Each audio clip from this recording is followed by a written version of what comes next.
Isang travel adventure na naman ang pupuntahan natin sa araw na ito. And this time, Northern Mindanao ang ating destinasyon. Ito ay ang probinsya ng Camiguin.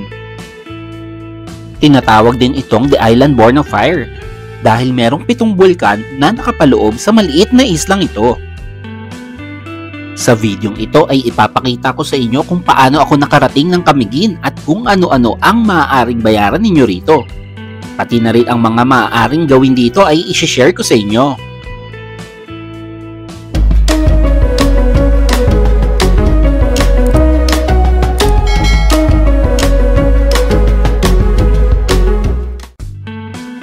Galing Manila ako ay nag-book ng flight papuntang Cagayan de Oro.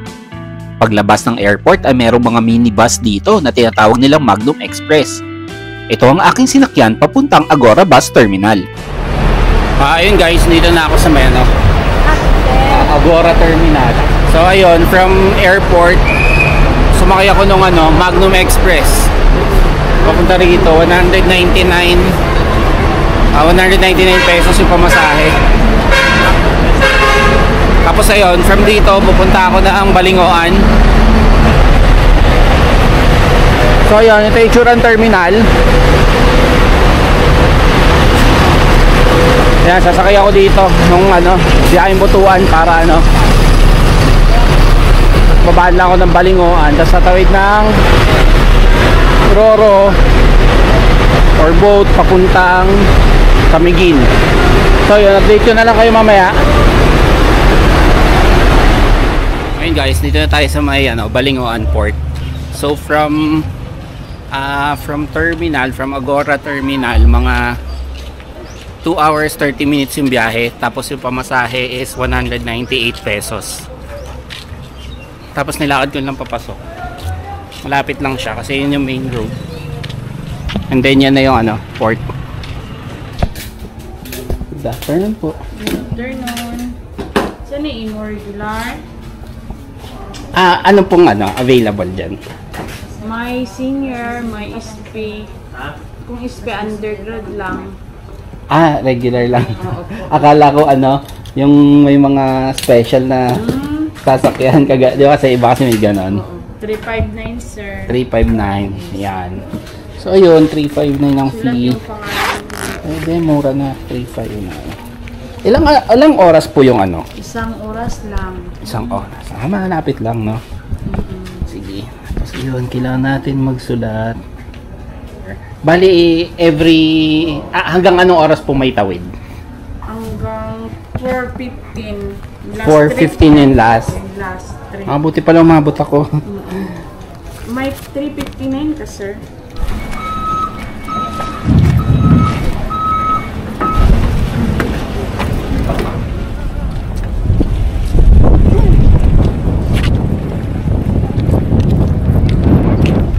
Ayun guys, nandito na tayo sa may Camiguin. Kakababa ko lang nung Binoni Port. Yung Binoni Port, ayan yan lang banda. Tapos kung mapapansin nyo, nag-rent ako ng motorcycle. Ito ayan, kasi para hindi tayo mahirapan sa transport rito. Nag-rent ako ng motorcycle, 450 pesos a day. Okay naman, medyo bago-bago tong na-rent kong motorcycle. Tapos ngayon pupunta tayo doon sa pagstayan ko doon sa may Playa del Fuego. Yun daw yung pinaka-sentro dito, yung Mambahaw, Camiguin.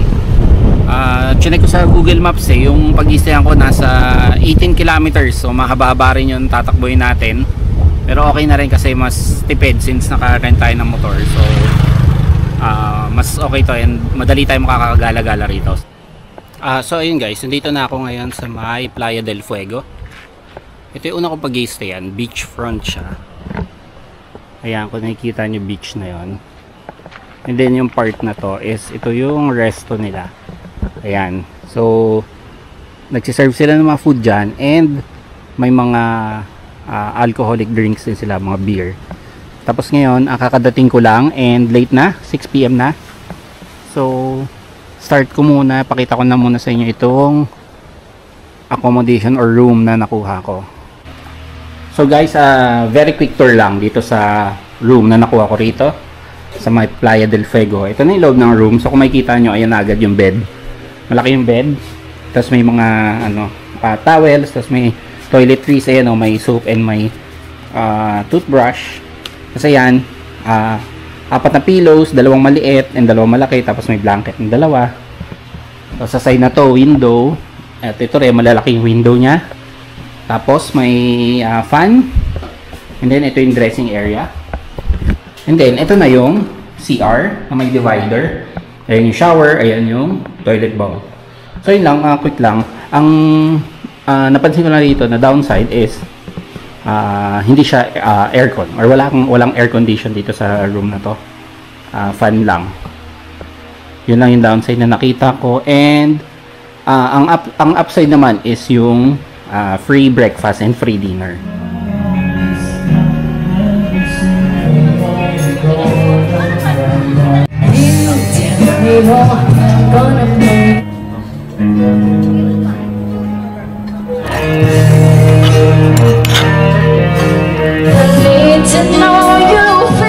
Guys, good morning. Kakagising ko lang. Dito pa rin ako sa may Playa del Fuego. Ito yung first accommodation na kinuha ko dito sa may Camiguin Island. Parang mga foreigners yung ano, mga nagmamanage tsaka may-ari nito.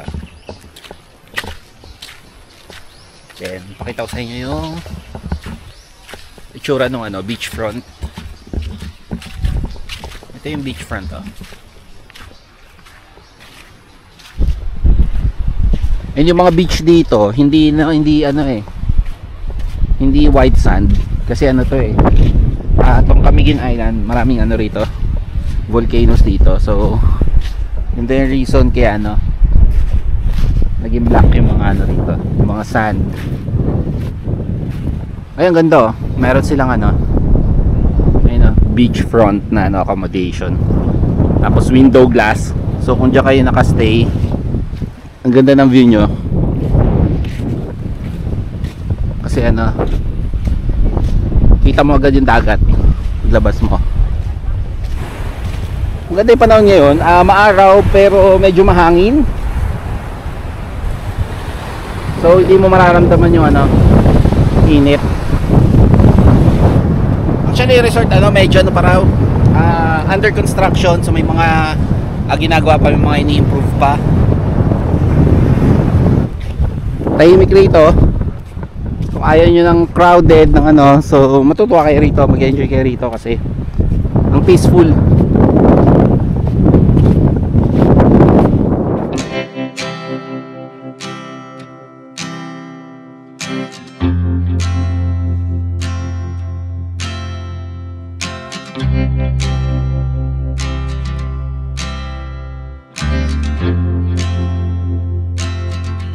So ayun guys, nandito ako sa may The Beehive Cafe. Actually, may nagsabi lang sa akin to doon sa kinainan ko sa ano, sa Mambahaw part na okay daw mag-coffee rito. Tsaka mukhang interesting yung coffee shop na to. Kasi pumasok ako kanina, ang ganda sa loob, tsaka yung kabilang part niya dagat na. So pasukin natin tong ano, Beehive Coffee Shop. Ayun, coffee shop. Nakalagay open 24 hours. The Beehive. Tapos pagpasok nyo, ang ganda ng design nila, may billiard table dyan. Mukhang bagong bago pa yung billiard table. And then may mga design sila rito, parang iba't ibang klaseng ano, coffee mugs. May mga malalaki, mga maliit. And marami din silang mga binibentang mga food products. Siya may alcoholic drinks din. Yan, may honey. Ayun, pure honey. May mga ano sila, cookies, waffle, coffee. Yan, may mga ano sila, iba't ibang klaseng coffee. Pakita ko muna rito sa inyo sa loob. Ang daming, pansin ko ang daming upuan. So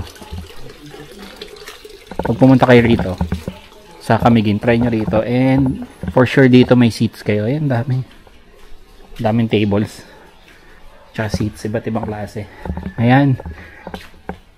Tapos meron din silang ano, hindi ko alam ang tawag dyan, basta games. Tapos ito, parang bar type. Tapos yung view mo is yung dagat. Ayun,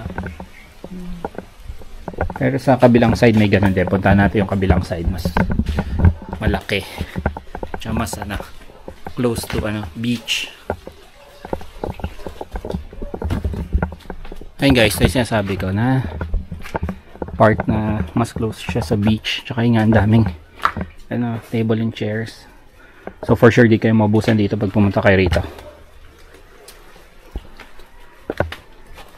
Kuha naman to sa Google Maps and Waze. Itong Beehive, the Beehive Coffee Shop. Yan iba't ibang klase pa yung mga upuan nila yan. May gawa sa wood, may gawa sa parang gawa sa tiles, iba't ibang klaseng tiles. And then ayan, back to back seat pa yan. So again, hindi kayo maubusan ng rito, seats dito.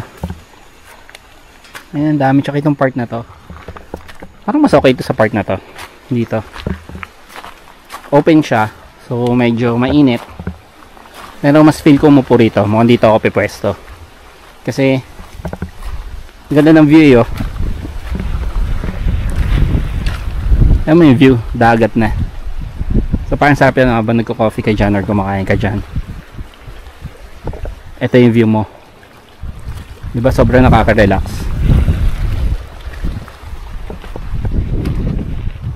So try nyo rin dito, feel nyo rito yung environment talaga, tsaka yung beach na ang maganda rito pagpasok nyo, kala nyo forest kala nyo walang access sa beach, pero meron pala.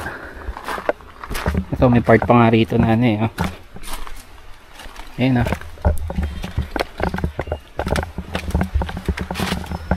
parang ito yung way papunta sa beach.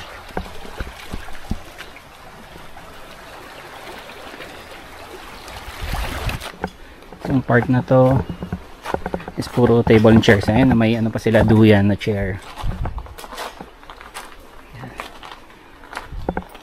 Mukhang mahaba pa, hanggang doon pa siya. Dito nga sobrang daming tables tsaka chairs.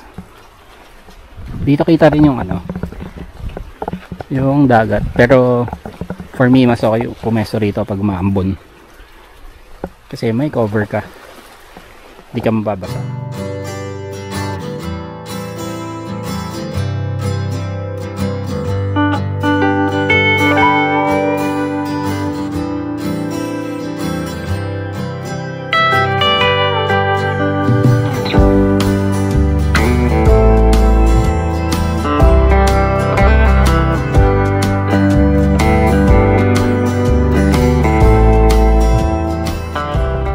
So ayun guys, nandito ako sa may second accommodation na pag-i-stayan ko rito sa may Camiguin Island.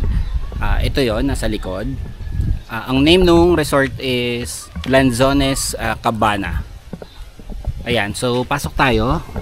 Pero bago tayo pumasok pala, pakita ko sa inyo yung sign nila. Ayan, Lanzones Cabana.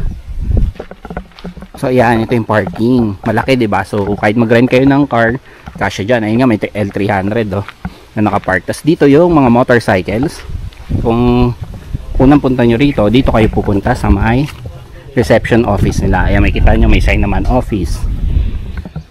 By the way guys, pinayagan nila ako mag early check-in. Sobrang babait nila rito yung mga staff dito. Si Kuya Bench at saka tsaka yung lady na staff nila rito kanina, nakalimutan ko yung name, pero ang babait nila kasi pinayagan lang mag early check-in. And 12 noon. Actually dumating ako ng mga past 11, and ang check-in is 2 PM pa. So kanina akala ko babalik ako, pero sinabi nila na ready na raw pala yung room and pwede na ako mag-check-in. So ito yung room na na binigay sa akin or inassign sa akin, color blue.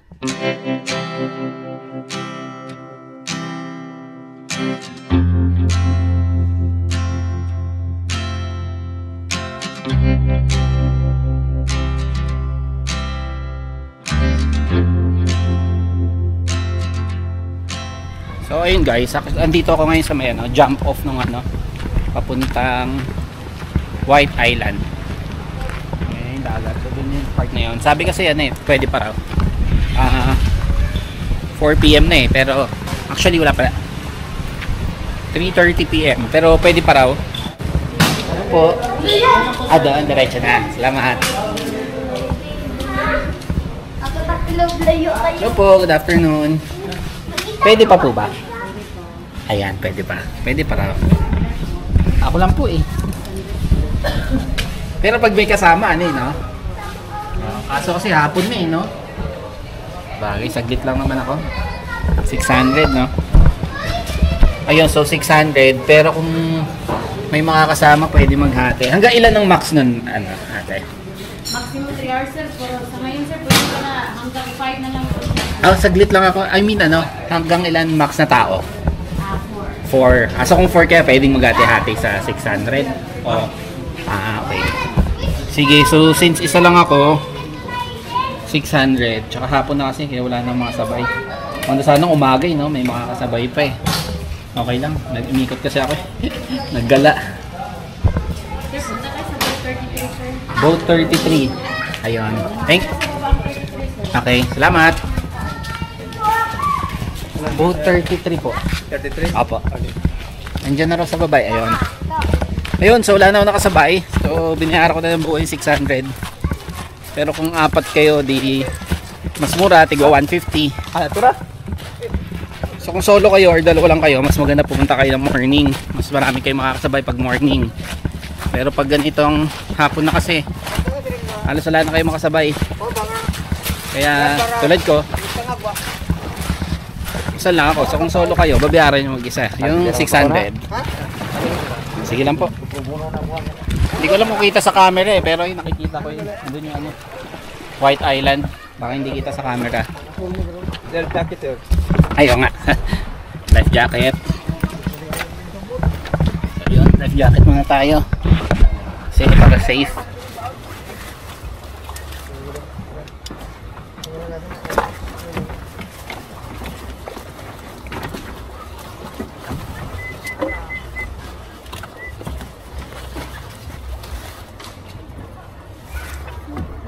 Balik. Balik. Oh.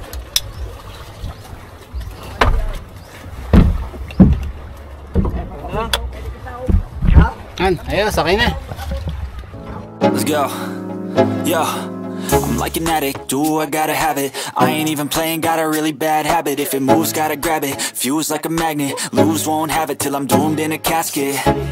I ain't playing, got a weird mind. If you work 8 hours, I'ma work 9. If the shoot tastes sour, you should taste mine. I'ma stay in power for a long time. Get up, nah, I ain't a quitter. Toss me the ball, I'm a really big hitter. Big picture, I'm a straight killer. Rising the song to the highest bidder. Got juice, got gas, I'ma move fast. New shoes, new tracks, like who's that? I'm new, come back, better than last. Yeah, it's a new me, never gonna So yun guys, pagkatapos natin dun sa may White Island, dumiretso naman ako dito sa may ano, dito sa may Sunken Cemetery. So dito pa ako sa labas sa parking, pero pasok tayo, tara tingnan natin kung ano yung itsura sa loob, tsaka kung may mga entrance fee ba. Ito pala, may ano sila rito, sign, welcome to Sunken Cemetery. Check natin.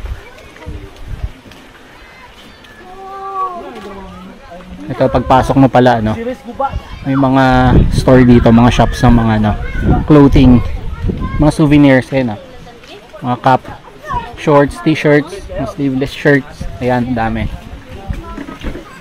Then ang lapit lang pala nung ano, nung cross nung Sunken Cemetery. Ay, nakikita ko na siya. Yan, sa pagpasok mo pala, may kita mo agad yung ano, cross na nasa dagat. Ayan, ang laki.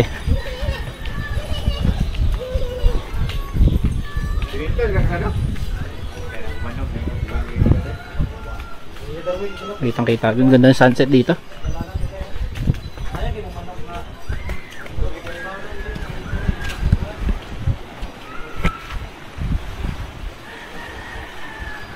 Yan, may mga iba na nakikita ko, ano, may iba nag-ano dyan, nag-snorkeling dyan or nag-free diving sa ilalim kasi sementeryo ngayon sa baba nyan. So may mga ano dyan, mga nicho, mga lapid ang makikita sa ilalim. Pero ako, gusto ko lang makita, gusto ko lang puntahan, pero hindi ako mag-ano, hindi ako mag-snorkeling. Ayan, ang laki ng cross. Parang ang ganda. Sayang masira yung ano, remote control ng drone natin. Hindi tuloy ako makapag drone shot. Sayang. Tapos dito sa right side, dito pala yung ano, stairs pababa niya. Siguro doon sa mga ano, mag-free diving or mag ano, snorkeling dyan sa ano, dyan sa ilalim ng cross. Pero ayun, dahil nga ano, hindi naman ako mag snorkeling or mag ano, dive. Pakita ko na sa inyo yung tsura. Ang ganda sunset.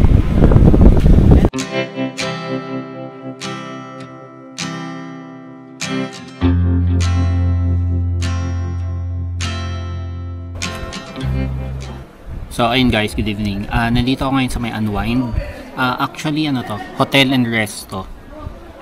And may bar din sila. So kakain lang ako rito. Magdi-dinner lang ako rito. And tingnan ko kung tatry ko yung mga alcoholic drinks nila. Pero hotel siya talaga. Actually may mga rooms sila. Ayun, nasa taas mga rooms. And tingnan ko yung mga rooms nila. Nag-range ng 5,000 to 7,500. Pero pag peak season, nag-range na ng ano, 6,500 to 9,000 yung mga rooms nila. By the way, ang ganda pala nung place nila rito. Kasi kung makita nyo yun, may pool sila. Tapos ayang side na yan. Yan dyan. Yan yung sa gitna. Yan yung part ng ano, resto nila. And then doon sa taas, ayun nakikita ko, may mga rooms doon. So siguro yan yung mga ano, rooms nila kapag nagstay tayo dito. By the way, itong harap, ayan, yung madilim na yan, yung part na yan, beach yan eh. Hindi lang kita kasi gabi na. Pero alam ko, yung beach na yan, ano yan eh, mabato. Kasi dito sa left side na ito, dun lang yung drop off or yung jump off point nung papuntang White Beach or White Island. So, ayun. Ayan, thank you. Sorry, baba ko. Ayan. So, ayun. By the way, ito pala yung rate ng mga rooms nila. By the way guys, binigyan pala nila ako ng ano, free Cropec dito. Ayun o. At ang dami niya. Feeling ko di ko ito maubos kasi isa lang ako. So ang dami. Pero ngayon ko nalaman, actually nakausap ko yung isa sa ano, staff nila na same din pala sila ng owner nung Unwind sa Makati. Yung nasa Pobla, nasa Poblacion. So siguro yung mga drinks nila rito same din doon sa mga drinks na sinaserve doon sa Poblacion sa Makati. So ayun, trinay kong umorder nung ano, meron daw silang ano, specialty drinks dito. Ang tawag is hubog ka. Kumbaga pag tinagalog mo is parang lasing ka. Pero rum based daw yon. Tapos may isa pa siyang sinabi, ano, vodka based naman daw yon. Beat the heat pala, beat the heat yung tawag nila. Then vodka based naman yon. Though hindi ko alam anong halo ng rum kasi tinanong ko siya, hindi rin siya sure kung anong halo ng rum eh. Pero yun nga daw, yun daw yung specialty drink nila. So trinay ko, hintay ko lang pag na-serve na. Tingnan ko kung okay ba siya.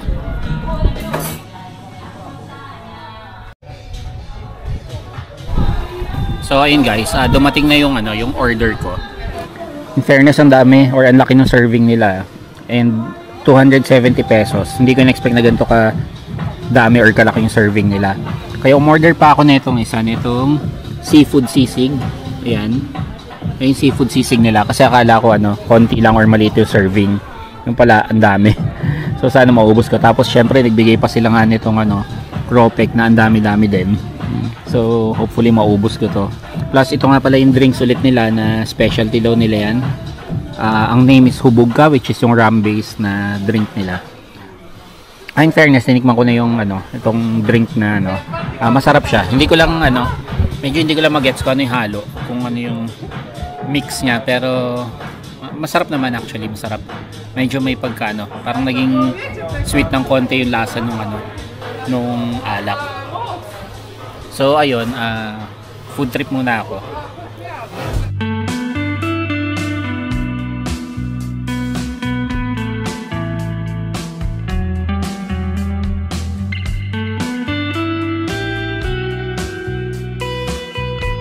Ayun guys, good morning. Nandito naman ako ngayon sa may Happy Coconut, Camiguin. Ito yung third accommodation ko dito sa may Camiguin. So malapit lang din to sa may main road, pero hindi siya beachfront. Pero okay lang kasi maganda rin naman yung ano, yung garden view nila. So ayun guys, pakita ko naman sa inyo yung loob ng room na nabook ko dito sa may Happy Coconut Camiguin. Pasok tayo sa loob. Ayan, malinis na yung room and ready na yung room natin. Open natin yung light. Ayan, so ito yung room. Ang laki ng room. Ayan, kung titingnan nyo, laki ng room. Tapos ito yung bed. And then, dito, sa part ng leftmost na itong room ay may high table na merong mga glass. Ayan, tapos andyan yung house rules. And mayroon silang electric kettle. Tapos ayan din yung yung iba pang rooms nila. Gusto ko dito every room ayan may walkway sila na sementado. So hindi ka mahirapan maglakad papunta sa room mo.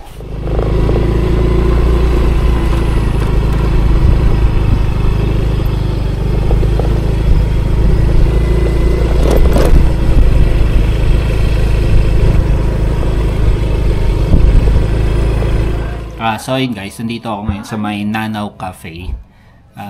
Dito ako magbabrunch.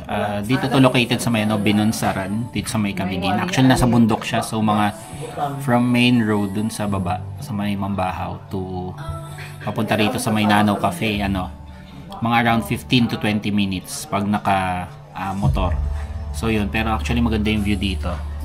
Nga lang hindi siya kita kasi mafag ngayon. So, sayang. Kanina actually pagdating ko, hindi pa ganun kakapal yung fog eh. So, kasi hindi ko na na-videohan. Pero, try nyo rito pag napunta kayo rito sa Camiguin kasi ang ganda ng view. Overlooking siya ng view nung city sa baba, tsaka nung dagat. So, ayun. Order ako nung lechon kawali, tsaka rice. So, ito yung brunch ko for today. So, food trip muna ako.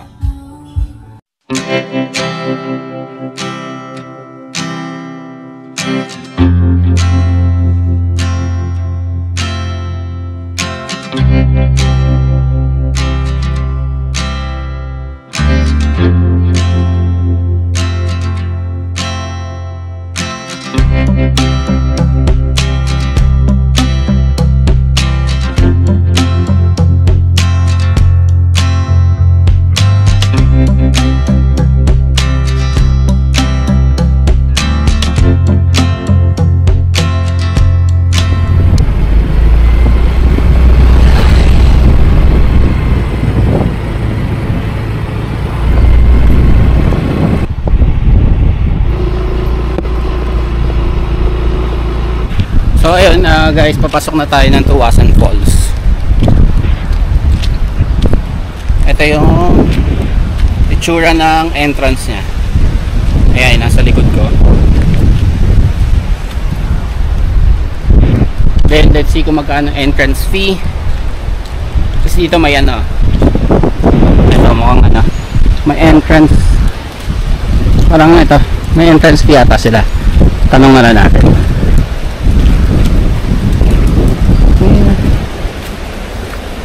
Po. Afternoon po. Tuwasan Falls. Apo. Ako lang. 75. Sige, malapit lang po.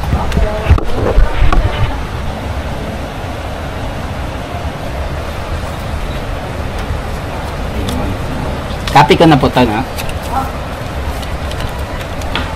So yun guys, nakapagbayad na tayo ng entrance fee. 75 pesos pala entrance fee dito sa may Tuwasan Falls. Tapos malapit lang daw. Actually, naririnig ko na nga yung tunog ng falls. And dito, yun na ang ganda. Ang lapit lang pero ang ganda. Tapos dito yung parang ilog. Dito bumabagsak yung tubig ngayon. Pero in fairness, ang ganda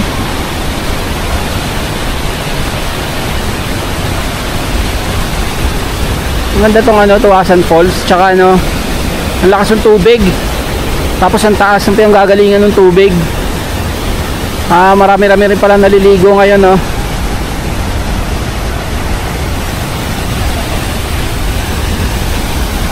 Medyo malamig na sa part na to.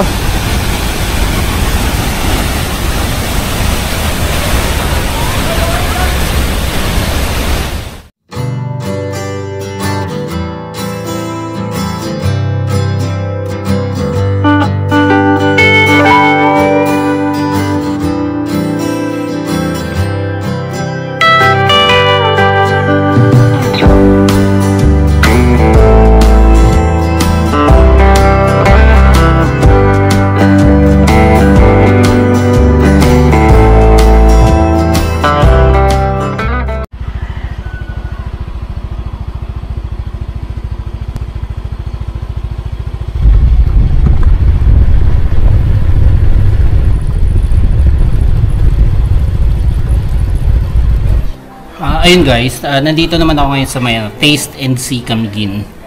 Coffee shop din to, cafe, na may mga coffees and shakes, may mga pastries din sila. Same ano lang to, same area lang nung ano, ng bintana sa Paraiso Hotel. And ang ganda nung coffee shop nila. Kasi ayun natin yun, may mga books. And daming books na pwede nyo hiramin at basahin. And tingnan nyo naman yung ano, interior ng ano, cafe nila, ang ganda. Pati ng mga chairs, ang ganda ng chair na yun. Hindi lang ako mupuron kasi medyo mainit pa. Kaya nandito ako sa ano, sa kinakupuan ko ngayon kasi dito medyo malamig. Tsaka ang ganda ng view din na rito. Tingnan nyo. Yan yung view from cafe. Kitang kita nyo na yung dagat. Yan, diba ang ganda? So kung gusto nyo lang ma-relax, pwede kayong tumingin dyan habang umiinom ng coffee or ng shake. So ayun, pakita ko sa inyo yung buong place, yung buong ano, interior na itong ano, Taste and See Camiguin Coffee Shop. Ayan, may isang area rito na may long table sila na good for 8, and ito yung good for 2 nila. Tapos again, nandun yung mga books nila, doon ako umupo. Ang ganda kasi para siyang ano, para siyang bahay na kinonvert sa coffee shop. Tapos ano, feel at home. Yung pakiramdam ko rito, feel at home kasi para siyang ano, yung mga bahay sa mga probinsya. Ang ganda. Ayan, pero reminder lang bago kayo pumasok. Ayan, no, you have to ano, remove your shoes or slippers. Then may mga slippers naman sila ron, pero ako paano lang ako. And then may piano sila rito pagkapasok nyo. Kasi ang dami ng tables, ang daming chair, dami rin, maluwag actually. Tapos ay, ate din ako. Ayan, thank you. So yan, ito yung area kung saan kayo order. Ayan, so ito yung name, Taste and See Camiguin. Yan, may table din dito. So kung dalawa lang kayo, kung gusto nyo dyan, pwede rin. Thank you! Kasi ito may sofa pa pala rito. Ang ganda, ang laki oh. So kung big group, pwede dyan. Pwede rin dun sa long table dun. And meron silang firewood dito. Siguro pag ano to, ayun na. Ang galing. Para talaga siya na yung mga old houses na ano, mga cozy. Ayun guys, nandito yung order ko na mango shake. Ayan. Ang ganda ng glass nila. Tapos yung angel moist cake nila. So, tatry ko muna to.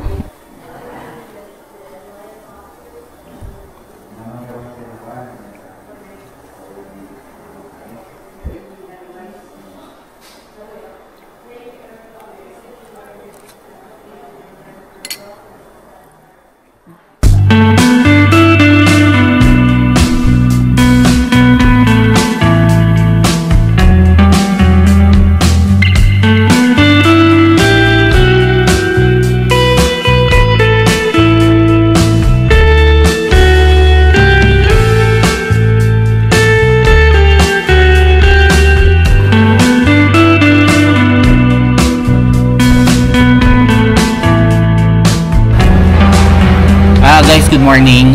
Last day ko rito sa may Camiguin. And magbe-breakfast lang ako dito sa may Hibok-Hibok Restaurant. Sa loob to ng ng Paras Beach Resort. So breakfast lang ako, then babalik na ako sa may accommodation sa may Happy Coconut Camiguin kasi magpe-prepare na ako. By lunch kasi babalik na akong Benoni Port para tumawid papuntang Balingoan Port. Then pupunta ako na Cagayan de Oro. So ngayon magbe-breakfast ako dito sa may Hibok-Hibok Restaurant. Again dito to sa may loob ng Paras Beach Resort. Pwede naman kayo pumasok tapos kumain lang kahit di kayo naka-check-in dito. Ang ganda kasi ng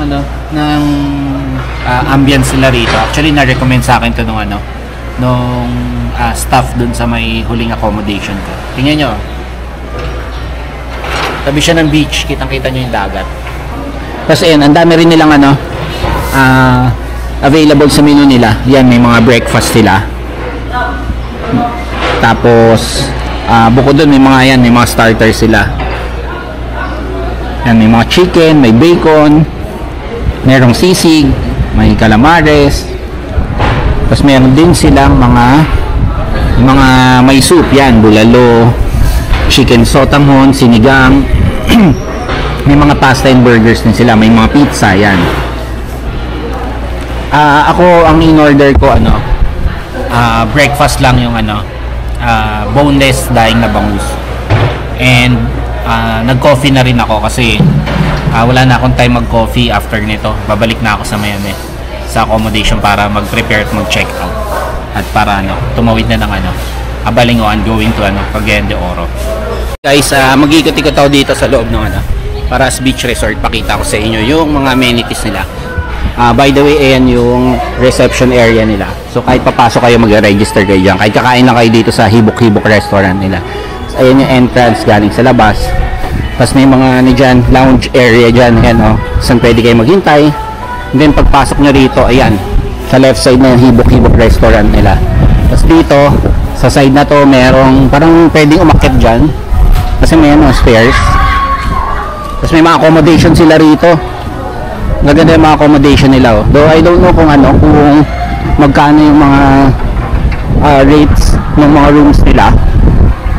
Pero mamaya try natin ask dun sa waiter kapag na-serve na yung food. Maganda rin na may mga tables and chairs dyan.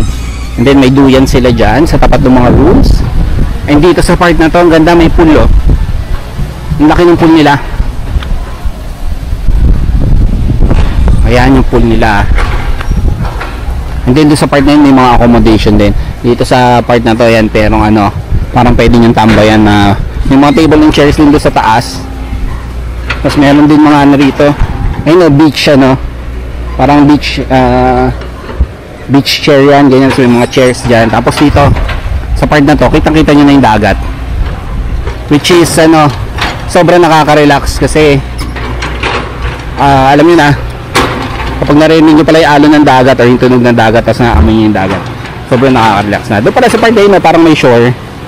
Ayan, so tapos may stairs din pababa ron, so pwede sigurong buwaba dyan. Gusto nyo maligo sa dagat, pwede rin doon sa kabilang side. So ayun, banda din sa side na yun, mukhang hanggang dun na lang. May mga diving store, diving shop, or baka sa kanila rin yan. Ay hindi, mukhang ibang part na kasi may harang na ron. So yun, hanggang dyan lang siya. In fairness, kung dito kayo mag-stay, maganda. Mukha siyang mga 4 to 5 star resort. So I think talagang may enjoy nyo rito if gusto nyo magstay rito. Then balik na ako dun sa table. By the way, parang sarap mo po rito. Parang sarap pumain dyan tsaka magkape. Tsaka to, madami silang ganong area. So may duyan ulit rito. Ano pala yun? Parang bar. Ayun yung bar nila. Oo, so doon kayo bibili kapag iinom kayo. Bar siya. Tapos ito yung gaming area nila. May dalawang billiards table. Ang ganda. Tapos may mga rooms din pala ron sa taas. I'm not sure. Hindi. Mga function room. Hindi siya rooms. So function room. May mga event, birthday, ganyan. Pwede dyan. Yan, nandiyan na yung food ko. Parang sarap ng leche flan ha. Yan yung leche flan ha. Yes, sir. Tapos ito yung daing na bangus. Mango float. Mango float pala yan, no? Yung order ko, sorry. Hindi pala leche flan. Thank you. Coffee, sir. Sige, sige. Yan, malaking serving nila guys. Ang laki nung, nung daing na bangus. Tapos hindi pala leche flan yung ko, dessert ko. Ayan. Mango float pala yan. Yung order ko. Yan. So yun guys, tapos na ako mag-breakfast dito sa may Paras Beach Resort, dun sa Hibok-Hibok Restaurant nila. Titanong ko yung rate ng nila, mga rooms nila. Pinakamura is 5,800 for 2 packs, and then yung pinakamahal na nakita ko is 9,000. So ayun, if you think reasonable yung price nila, then pwede kayong dyan, try yung magstay dyan. Pero for me okay yun kasi maganda yung ang ganda ng ambience, ang ganda ng view, tsaka beachfront yung resort nila, which is good, reasonable na yon for me pero still kayo naman magde-decide nun. So yun na lang muna.